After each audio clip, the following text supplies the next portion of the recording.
ओम श्री परमात्मने नमः। यथार्थ गीता अध्याय 5वां आज शुरू हो रहा है।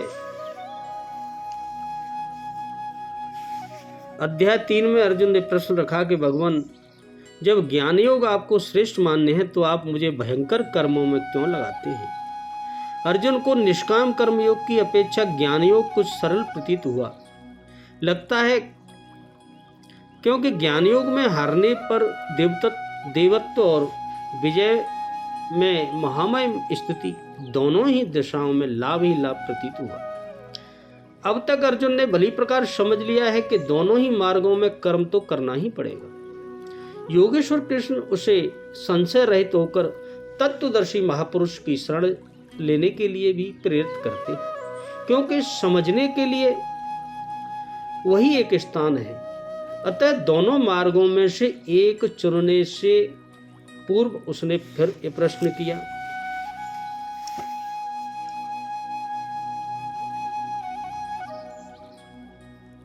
इस 5वें अध्याय में कर्मयोग निष्ठा और सांख्य योग निष्ठा का वर्णन है। सांख्य योग की पर्यायवाची शब्द संन्यास है, इसीलिए इस अध्याय का नाम कर्म संन्यास योग रखा गया है। इस अध्याय के पहले श्लोक में सांख्य योग और कर्मयोग की श्रेष्ठता के संबंध में अर्जुन का प्रश्न है। दूसरे में प्रश्न का उत्तर देते हुए भगवान ने सांख्य योग और कर्मयोग दोनों को ही कल्याणकारक बतलाकर कर्म संन्यास की अपेक्षा कर्मयोग की श्रेष्ठता बतलाया है। तीसरे में कर्मयोग का महत्व बतलाकर चौथे और 5वें सांख्य योग और कर्मयोग दोनों का फल एक ही होने के कारण दोनों की एकता सी प्रतिपादन किया है। छठे में कर्मयोग के बिना सांख्य योग का संपादन कठिन बतलाकर कर्मयोग का फल अविलंब ही ब्रह्म की प्राप्ति होना कहा है। 7वें में कर्मयोग की निर्लिप्तता का प्रतिपादन करते हुए 8वें 9वें और इसी प्रकार आगे बताते रहे हैं। तीसरे और चौथे अध्याय में अर्जुन ने भगवान के श्रीमुख से अनेकों प्रकार से कर्मयोग की प्रशंसा सुनी और उसके संपादन की प्रेरणा तथा आज्ञा प्राप्त की। साथ ही यह भी सुना कि कर्मयोग के द्वारा भगवत स्वरूप का तत्व ज्ञान अपने आप ही हो जाता है। चौथे अध्याय के अंत में भी उन्हें भगवान के द्वारा कर्मयोग के संपादन की आज्ञा मिली, परंतु बीच बीच में उन्होंने भगवान के श्रीमुख से ही ब्रह्मपरायणम ब्रह्मवि ब्रह्माग्नावपरे यज्ञम यज्ञेनेवो बहुज्योति तद्विन्द्वे प्रणिपातेन आदि वचनों द्वारा ज्ञान योग अर्थात कर्म संन्यास की भी प्रशंसा सुनी।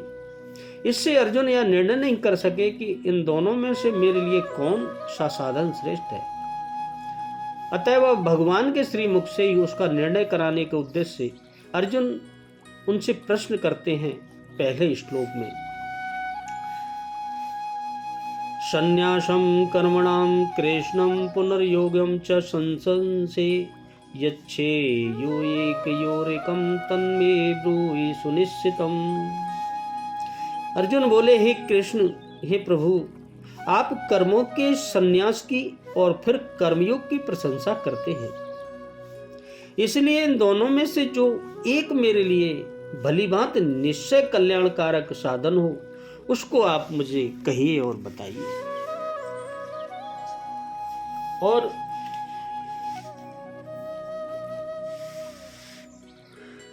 हे कृष्ण, आप कभी संन्यास माध्यम से किए जाने वाले कर्म की और कभी निष्काम दृष्टि से किए जाने वाले कर्म की प्रशंसा करते हैं। इन दोनों में से एक जो भली प्रकार आपका निश्चय किया हुआ हो, जो परम कल्याणकारी हो, उसे मेरे लिए कहिए। कहीं जाने के लिए आपको 2 मार्ग बताए जाएं तो आप सुविधाजनक मार्ग अवश्य पूछेंगे, यदि नहीं पूछेंगे तो आप जाने वाले नहीं हैं, जाना नहीं चाहते। इस पर योगेश्वर श्री कृष्ण आगे दूसरे श्लोक में बताते हैं।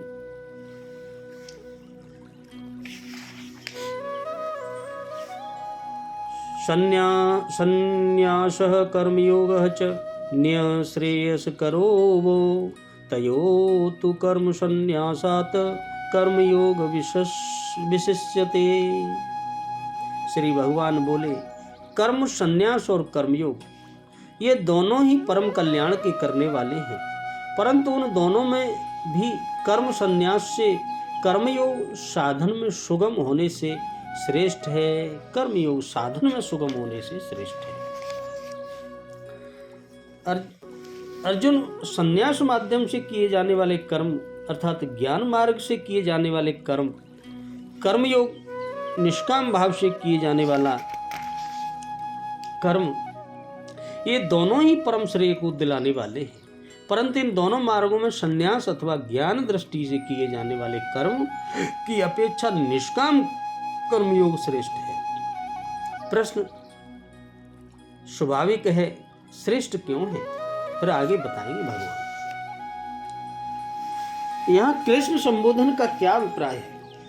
कृष्ण धातु का अर्थ है आकर्षण करना, खींचना, और आनंद का वाचक है। भगवान नित्यानंद स्वरूप हैं, इसलिए वे सबको अपनी ओर आकर्षित करते हैं। इसी से उनका नाम कृष्ण है।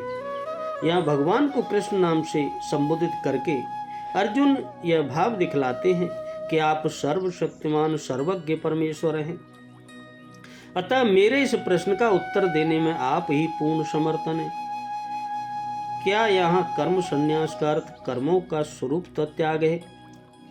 चौथे अध्याय में भगवान ने कहीं भी कर्मों के स्वरूप त्याग की प्रशंसा नहीं की और न अर्जुन को ऐसा करने के लिए कहीं आज्ञा ही दी, बल्कि इसके विपरीत स्थान स्थान पर निष्काम भाव से कर्म करने के लिए भगवान ने कहा। अतः यहाँ कर्म संन्यास का अर्थ कर्मों का स्वरूप त्याग नहीं है। कर्म संन्यास का अर्थ है संपूर्ण कर्मों में कर्तापन के अभिमान से रहित होकर ऐसा समझना कि गुण ही गुणों में बरत रहे हैं तथा निरंतर परमात्मा के स्वरूप में एक ही भाव से स्थित रहना और सर्वदा सर्वत्र ब्रह्म दृष्टि रखना। सर्वत्र ब्रह्म दृष्टि, यहाँ यही ज्ञान योग है, यही कर्म संन्यास है। चौथे अध्याय में इसी प्रकार के ज्ञान योग की प्रशंसा की गई और उसी के आधार पर अर्जुन का यह प्रश्न, भगवान ने यहाँ अर्जुन के प्रश्न का उत्तर देते हुए संन्यास और कर्मयोग दोनों को ही कल्याण कारक बतलाया और चौथे तथा पांचवें श्लोक में इसी संन्यास को सांख्य एवं पुनः छठे श्लोक में इसी को संन्यास कहकर यह स्पष्ट कर दिया है कि यहाँ कर्म संन्यास का अर्थ सांख्य योग या ज्ञान योग है। कर्मों का स्वरूप तो त्याग नहीं है। इसके अतिरिक्त भगवान के मत के कर्मों के स्वरूप त्याग मात्र से ही कल्याण भी नहीं होता और कर्मों का स्वरूप सर्वथा त्याग होना संभव भी नहीं है। इसलिए यह कर्म संन्यास का अर्थ ज्ञान योग ही मानना चाहिए। कर्मों का स्वरूप त्याग नहीं, कर्म तो करने हैं। अर्जुन ने तीसरे अध्याय के आरंभ में यह पूछा था कि ज्ञान योग और कर्मयोग, इन दोनों में से मुझको एक साधन बतलाई जिससे मैं कल्याण को प्राप्त कर सकूं। फिर यहाँ उन्होंने दोबारा वही प्रश्न किस अभिप्राय से किया? वहां अर्जुन ने ज्ञान योग और कर्मयोग के विषय में नहीं पूछा था। वहां तो अर्जुन के प्रश्न का यह भाव था कि यदि आपके मत में कर्म की अपेक्षा ज्ञान श्रेष्ठ है तो फिर मुझे घोर कर्म में क्यों लगा रहे हैं? आपके वचनों को मैं स्पष्ट समझ नहीं रहा हूँ, वे मुझे मिश्रित से प्रतीत होते हैं। अतः मुझको एक बात बतलाइए। परंतु यहाँ तो अर्जुन का प्रश्न ही दूसरा है। यहाँ अर्जुन न तो कर्म की अपेक्षा ज्ञान को श्रेष्ठ समझ रहे हैं और न भगवान के वचनों को वे मिश्रित से ही मान रहे हैं, वरन उन्हें स्वयं इस बात को स्वीकार करते हुए पूछ रहे हैं अर्जुन भगवान से, आप ज्ञान योग और कर्मयोग दोनों की प्रशंसा कर रहे हैं और दोनों को पृथक पृथक बतला रहे हैं, परंतु अब यह बतलाइए कि इन दोनों में से मेरे लिए कौन सा साधन श्रेष्ठकर है। इससे सिद्ध है कि अर्जुन ने यहाँ तीसरे अध्याय वाला प्रश्न दोबारा नहीं किया है। भगवान ने जब तीसरे अध्याय के 29वें और 30वें श्लोक में तथा चौथे अध्याय के 15वें और 42वें श्लोक में अर्जुन को कर्मयोग के अनुष्ठान की स्पष्ट रूप से आज्ञा दे दी थी, तब फिर वे यहाँ यह बात किस प्रयोजन से पूछ रहे हैं? यह तो ठीक है कि परंतु भगवान ने चौथे अध्याय में 24वें 30वें श्लोक कर्मयोग और ज्ञान योग दोनों की निष्ठाओं के अनुसार कई प्रकार के विभिन्न साधनों का यज्ञ के नाम से वर्णन किया और वहाँ द्रव्यमय यज्ञ की अपेक्षा ज्ञान यज्ञ की प्रशंसा की और तत्वदर्शी ज्ञानियों से ज्ञान का उपदेश प्राप्त करने के लिए प्रेरणा और प्रशंसा की। फिर यह भी स्पष्ट कहा कि कर्मयोग से पूर्णतः सिद्ध हुआ मनुष्य तत्व ज्ञान को स्वयं ही प्राप्त कर लेता है। इस प्रकार दोनों ही साधनों की प्रशंसा सुनकर अर्जुन अपने लिए किसी एक कर्तव्य का निश्चय नहीं कर सके। इसलिए यहाँ वे यदि भगवान का निश्चित मत जानने के लिए ऐसा प्रश्न करते हैं तो उचित ही करते हैं। यहाँ अर्जुन भगवान से स्पष्टतया यह पूछना चाहते हैं कि आनंद कंद श्री कृष्ण, आप ही बतलाइए कि मुझे यथार्थ तत्व ज्ञान की प्राप्ति तत्व ज्ञानियों द्वारा श्रवण मनन और ध्यान पूर्वक ज्ञान योग की विधि से करनी चाहिए या आसक्ति रहित होकर निष्काम भाव से भगवत दर्पित कर्मों का संपादन करके कर्मयोग की विधि से करनी चाहिए। अब भगवान अर्जुन के इस प्रश्न का उत्तर देते हुए भगवान ने कहा, यह संन्यास पद का क्या अर्थ है? शम उपसर्ग अर्थ है सम्यक प्रकार और न्याय का अर्थ है त्याग। ऐसी पूर्ण त्याग की संन्यास और यहाँ मन वाणी और शरीर द्वारा होने वाले संपूर्ण क्रियाओं में कर्तापन के अभिमान का और शरीर तथा समस्त संसार में अहंता ममता का पूर्णता त्यागी संन्यास शब्द का अर्थ है। गीता में संन्यास और सन्यासी शब्द का प्रसंगानुसार विभिन्न अर्थों में प्रयोग हुआ है। कहीं कर्मों के भगवत दर्पण करने को संन्यास कहा है, तो कहीं काम्य कर्मों के त्याग को, कहीं मन के कर्मों के त्याग को, तो कहीं कर्मयोग को, कहीं कर्मों के स्वरूपता त्याग को, तो कहीं सांख्ययोग और ज्ञान निष्ठा को संन्यास कहा है। इसी प्रकार कहीं कर्मयोग को सन्यासी और संन्यास योग युक्तात्मा कहा गया है। इससे यह सिद्ध होता है कि गीता में संन्यास शब्द सभी जगह एक ही अर्थ में व्यवहृत नहीं हुआ है। प्रकरण के अनुसार उसके पृथक पृथक अर्थ होते हैं। यहाँ सांख्य योग और कर्मयोग के तुलनात्मक विवेचन है। भगवान ने चौथे और पांचवें श्लोक में संन्यास को ही सांख्य कहकर भली बात स्पष्टीकरण भी कर दिया है।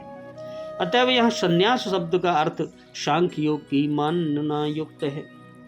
भगवान के द्वारा संन्यास, सांख्य योग और कर्मयोग दोनों ही कल्याणकारक बतलाए जाने का यहाँ यदि अभिप्राय मान लिया जाए कि ये दोनों सम्मिलित होकर ही कल्याण रूप फल प्रदान करते हैं तो क्या आपत्ति है। सांख्य योग और कर्मयोग इन दोनों साधनों का संपादन एक काल में एक ही पुरुष के द्वारा नहीं किया जा सकता, क्योंकि कर्मयोगी साधन काल में कर्म को, कर्म फल को, परमात्मा को और अपने को भिन्न भिन्न मानकर कर्म फल और आसक्ति का त्याग करके ईश्वर परायण बुद्धि से समस्त कर्म करता है। और सांख्य योग माया से उत्पन्न संपूर्ण गुण ही गुणों में बरत रहे हैं अथवा इंद्रियां ही इंद्रियों के अर्थों में बरत रही हैं। ऐसा समझकर मन, इंद्रिय और शरीर द्वारा होने वाली संपूर्ण क्रियाओं में कर्तापन के अभिमान से रहित होकर केवल सर्वव्यापी सच्चिदानंद घन परमात्मा के स्वरूप में अभिन्न भाव से स्थित रहता है। कर्मयोगी अपने को कर्मों का कर्ता मानता है और सांख्ययोगी कर्ता नहीं मानता है।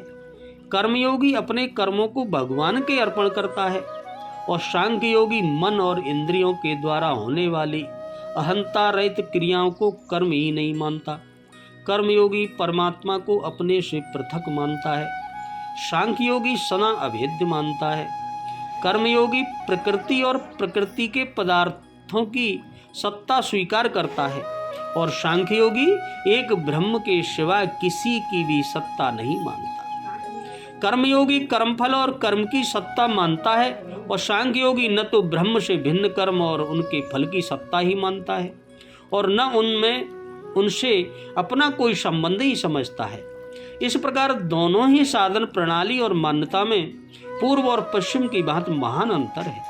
ऐसी अवस्था में दोनों निष्ठाओं का साधन एक पुरुष एक काल में नहीं कर सकता। इसके अतिरिक्त यदि दोनों साधन मिलकर ही कल्याणकारक होते तो न तो अर्जुन का यह पूछना ही बनता कि इनमें से जो एक सुनिश्चित कल्याणकारक साधन हो वही मुझे बतलाइए भगवान, और न भगवान का यह उत्तर देना ही बनता कि कर्म संन्यास की अपेक्षा कर्मयोग श्रेष्ठ है और जो स्थान सांख्य योगियों को मिलता है वही कर्मयोगियों को भी मिलता है। अतएव यही मानना उचित है कि दोनों निष्ठाएं स्वतंत्र हैं। यद्यपि दोनों का एक ही फल यथार्थ तत्व ज्ञान द्वारा परम कल्याण स्वरूप परमेश्वर को प्राप्त कर लेना है, तथापि अधिकारी भेद से साधन में सुगम होने के कारण अर्जुन के लिए सांख्य योग की अपेक्षा कर्मयोग ही श्रेष्ठ है। फिर प्रश्न, जब संन्यास यानी ज्ञान योग और कर्मयोग दोनों ही अलग अलग स्वतंत्र रूप से परम कल्याण करने वाले हैं, तो फिर भगवान ने यहाँ सांख्य योग की अपेक्षा कर्मयोग को श्रेष्ठ क्यों बताया? कर्मयोगी कर्म करते हुए भी सदा संन्यास ही है। वह सुखपूर्वक अनायास ही संसार बंधन से छूट जाता है, उसे शीघ्र ही परमात्मा की प्राप्ति हो जाती है।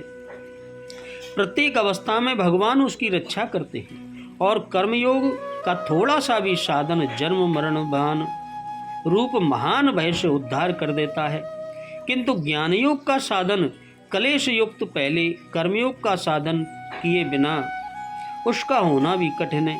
इन्हीं सब कारणों से ज्ञान योग की अपेक्षा कर्मयोग को श्रेष्ठ बतलाया गया है भगवान ने। यहाँ